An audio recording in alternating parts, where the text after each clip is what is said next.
Doing well. Excellent. Easing into fall here. There you go. So what we were planning on talking about here with Paul is getting ready for ski season, and he's going to give us a little bit of a background on what he likes to do and how he goes about preparing for ski season, um, you know, outside and inside. So, Paul, why don't you tell us a bit about who you are and what you do? Sure. Yeah, I'm Paul Greenwood. I'm a ski mountaineer. I'm based in Squamish, BC. Also like to climb and trail run and bike and all that kind of stuff. And the rest of my time, I'm a chiropractor, and I work at a gym in Squamish, and I've been there for a while. So it's pretty fun. We do a lot of kind of manual therapy type treatment work for acute people, and then try and keep people into the gym to work on some of their weaknesses and their strengths, which is so kind of what I think about all day. So it's fun having that resource close by to facilitate my own training. So, I guess what you're getting at there, Paul, is going to the gym is a good thing. The gym's sweet. I mean, we want to spend all our time outside cranking, and I mean, I've done that and kind of ended up just falling apart. So it's nice being able to like balance yourself out and work on your weak areas, get stronger, and have even better days in the mountains, and ultimately just like have longevity, be a little bit more robust for your the future self. Right, right. And so do you continue your weight training program throughout the year, or is it just a preseason thing, or why don't we give people a bit of an idea how you operate? Totally. So right now I'm in my fall training program, and it's like pretty intense. I'm in the gym like 4 days a week. It's pretty like strength focused, and I'm also outside doing my runs and stuff. And during ski season, my extra runs will obviously go into ski touring and that kind of stuff. My gym stuff will kind of continue on probably into December, and then I start, reducing those days in the gym, and trying to be like really strategic with what I'm working on. It's going to be a lot more accessory work rather than like primary work, like squats or deadlifts and that kind of stuff. Working on areas that I know I'm not going to get as much activation while I'm ski touring. Say like my quads are going to get hammered when I'm skiing, so I work on my hamstrings, make sure that those are really solid to protect my knee from injury. So when you say accessory work, I guess that's speaking to what you were just talking about there. Yeah, totally. So accessory work, different than say a big compound movement like a squat, bench, deadlift, is going to potentially be a little bit more isolated. So, say a standing hamstring curl, we're going to kind of just like activate that hamstring very specifically, more like a bodybuilding type workout.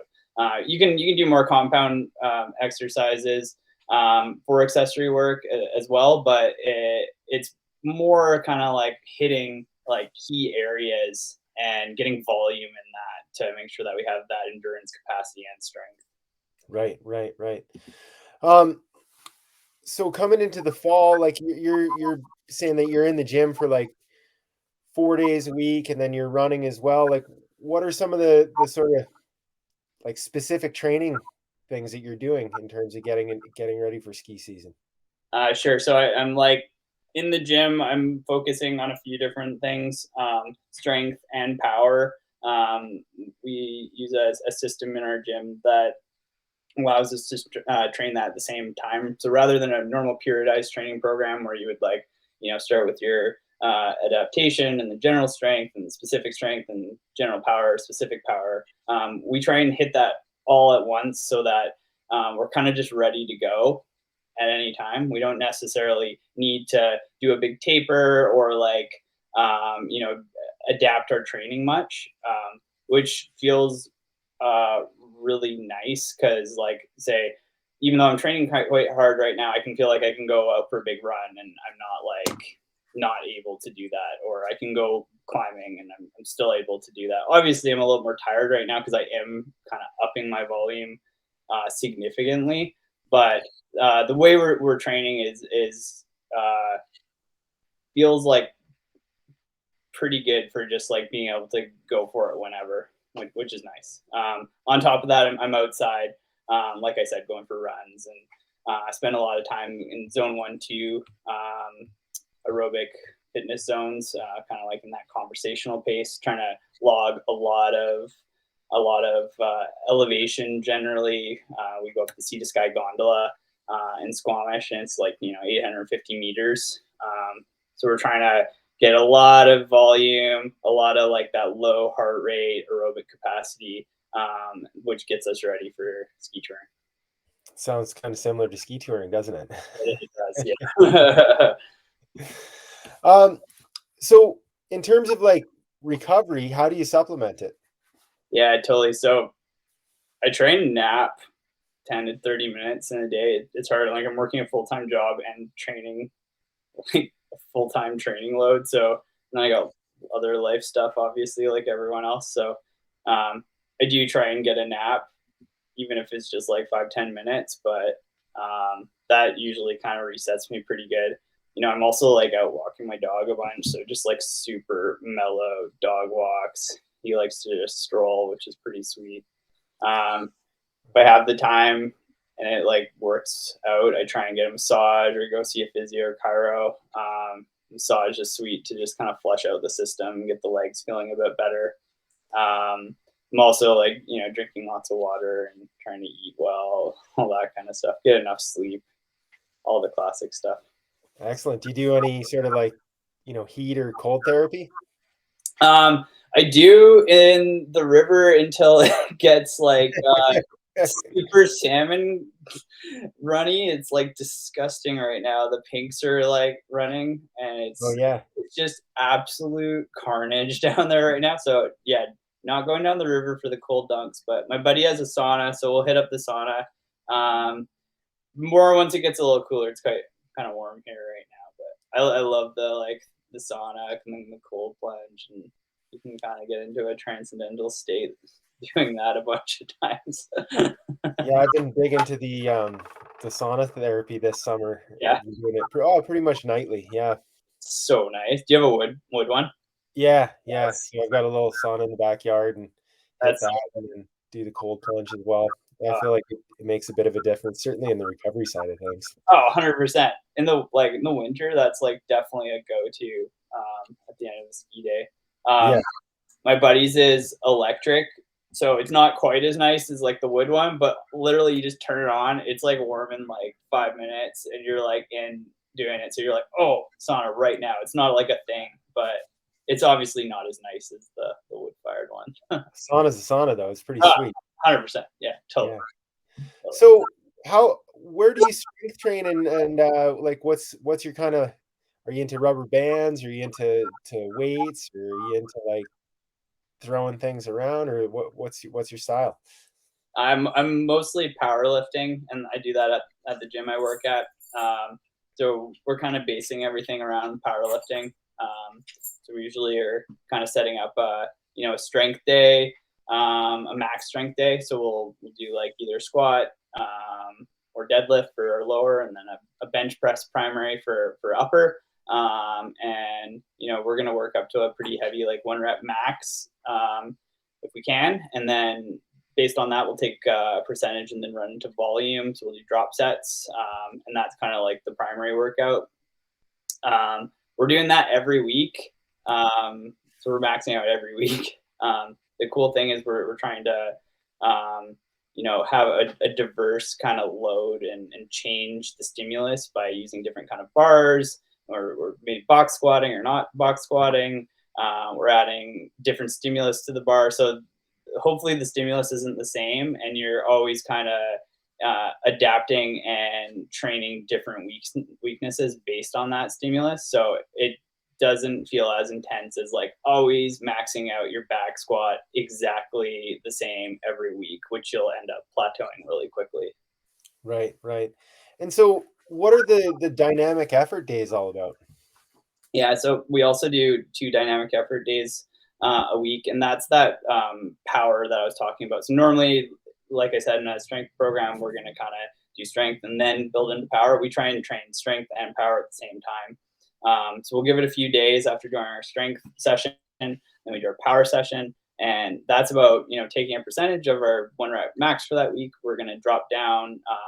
Say today I did 35% of my 1 rep max from a couple of weeks ago at this specific squat, and we're going to add heavy bands to the bar. So as we like drop down, and it was a box squat too. So as we drop down to the box, that band is going to deload. It's going to be lighter as you go lower, and then you're going to be able to power off the box really explosively, and try and move quite quickly. So the weight you're moving is say lighter than a 1 rep max, but you're able to move very quickly. And then as you get to the top, it tenses up a little bit as the band tension comes in, which is generally the easier part of the lift anyway. So you're getting a nice like progressive load through the whole lift rather than it being say harder at the bottom, easier at the top as you get into like that better leverage position. Right. And I suppose the rubber bands and that explosive movement is pretty similar to skiing. I mean, you think about when you're going downhill, you have to adapt and maybe pop off a pillow and yada yada yada. It's a quite an explosive and dynamic movement. Yeah, I definitely like that component of our training because I do feel a lot more bouncy when I'm out there versus like if you're just doing like just strength training, like you feel a little bit more sluggish or feel a little heavier. The power training definitely makes you like feel a little bit more ready for whatever's kind of coming at you. Sort of like tree skiing, you're able to hop from off a pillow. And, yeah, so Interesting. Yeah, yeah. that's really cool.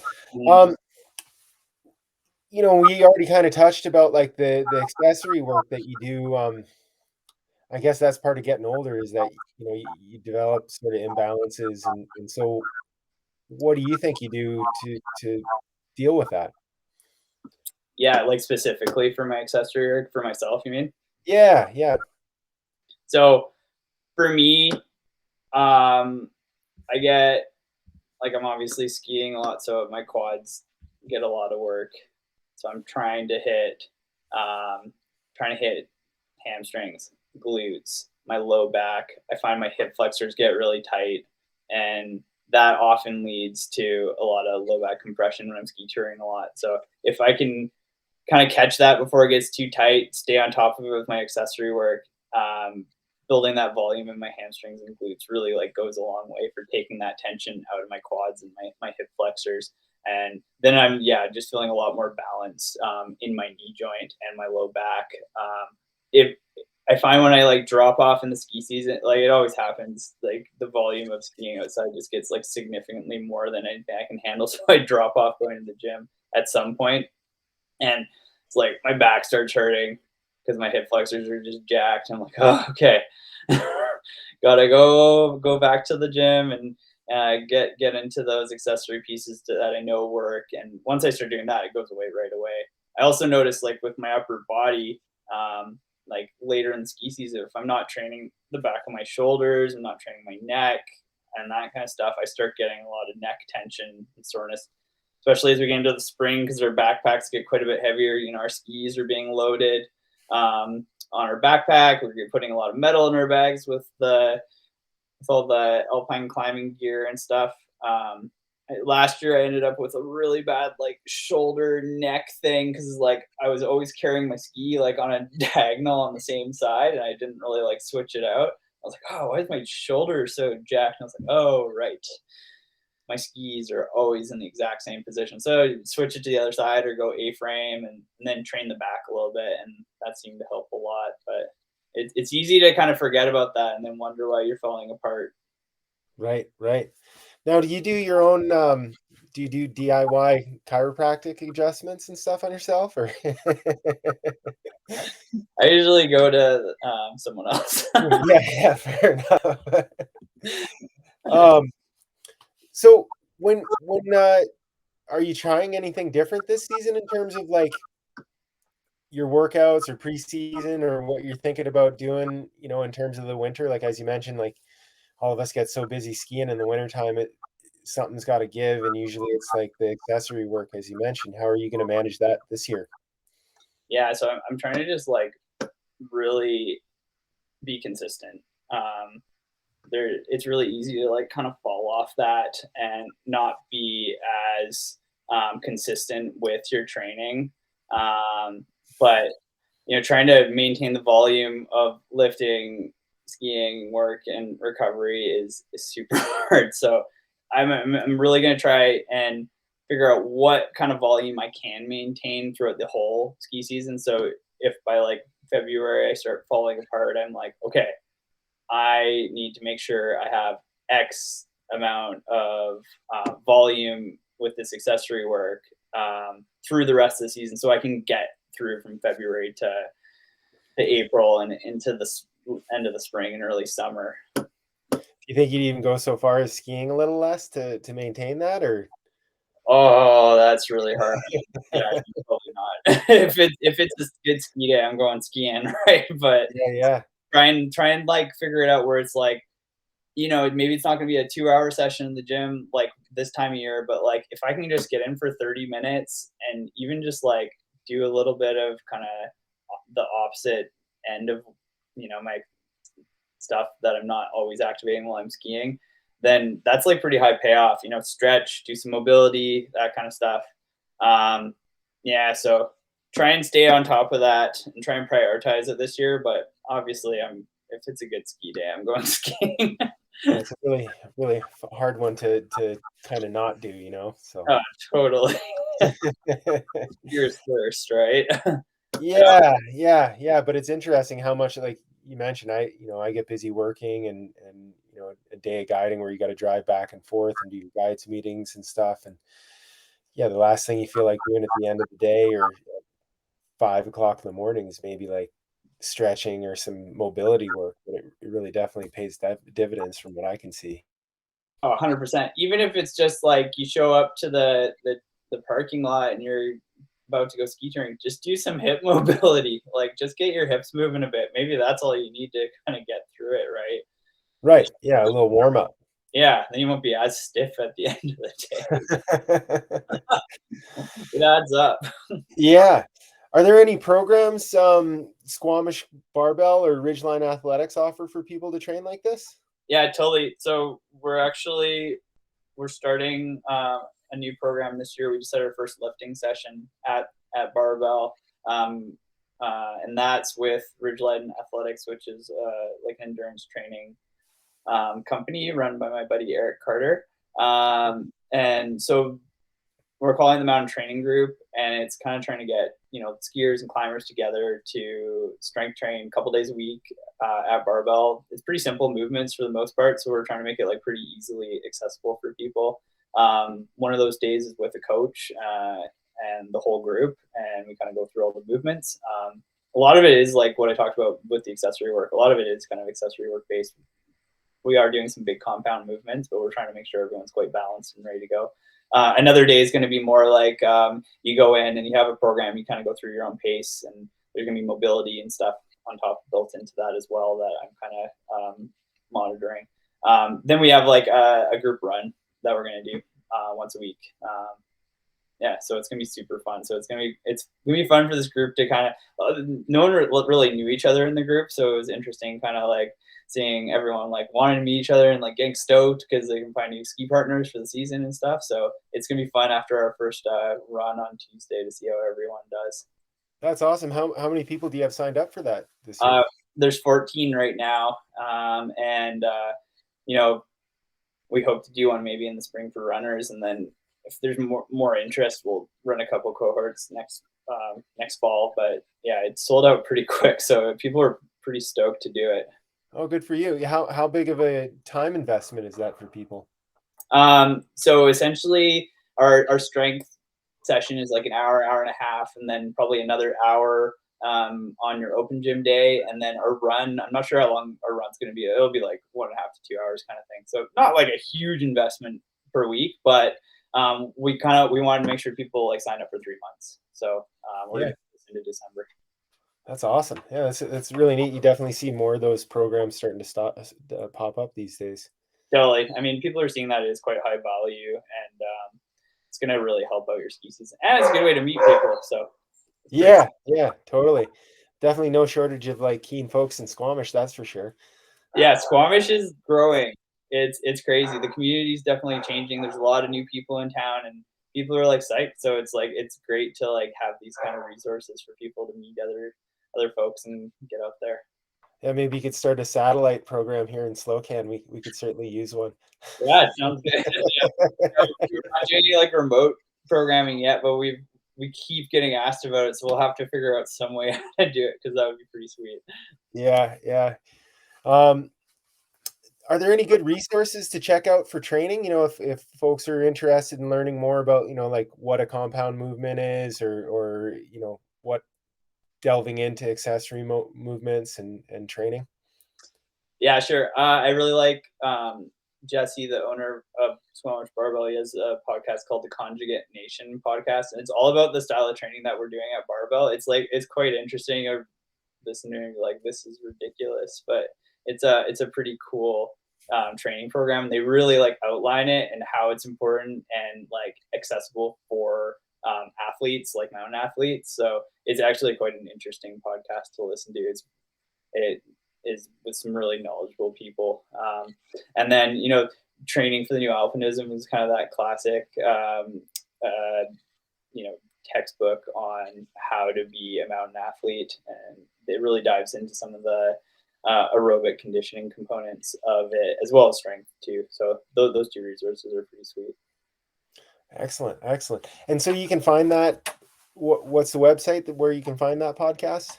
It's if you just like search Conjugate Nation podcast on Spotify or Apple Podcast or whatever, Yep.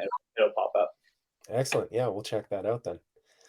Yeah, that was really cool, Paul. Like, it's neat to hear some more professional perspective on how you can, make the most of your ski season by front loading some specific movements and training. So hopefully that gets people stoked and thinking about a little bit more than just like pow smashing. Totally, and like there's so many different things that people are selling out there for like you to do and stuff. And at the end of the day, if you just like do something that helps to balance yourself out and you stay consistent in it, you're doing better than you were before. So you don't have to like. It's not like what I'm doing is the only way to do it, but if you just do some accessory work and balance yourself out and stay consistent, you're going to be psyched. Yeah, yeah. Got any big ski objectives for this year that you're thinking about already, Paul?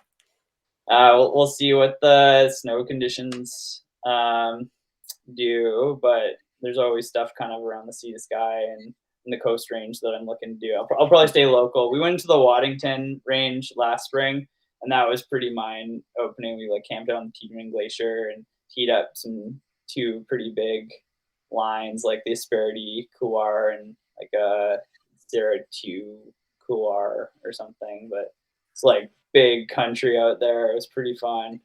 Yeah. Yeah. So How long did you go in there for, Paul? we were in the wad for 2 weeks, and it like stormed for most of that.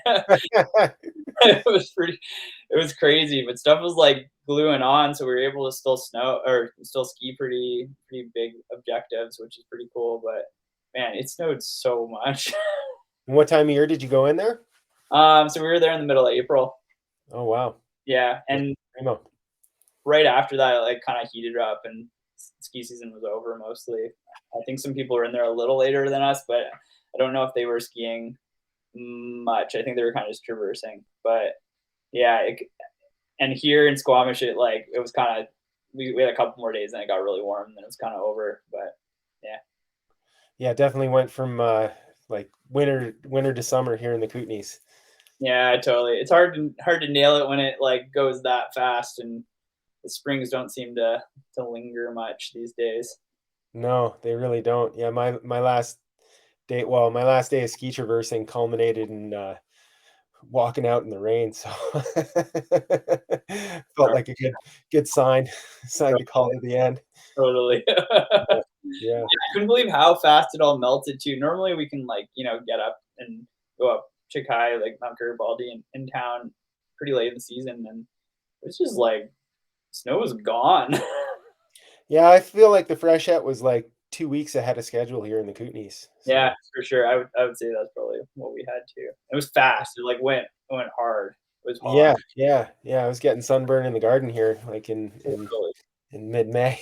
So well, Yeah. right on, Paul. I really appreciate your time and probably let you go here so you can get out and enjoy the sunshine and stuff. And yeah, that was great. And so hopefully people get some information out of this. And it was nice chatting with Paul Greenwood here from Squamish, BC, a Wonder ambassador, friend of Wonder, and ski mountaineer.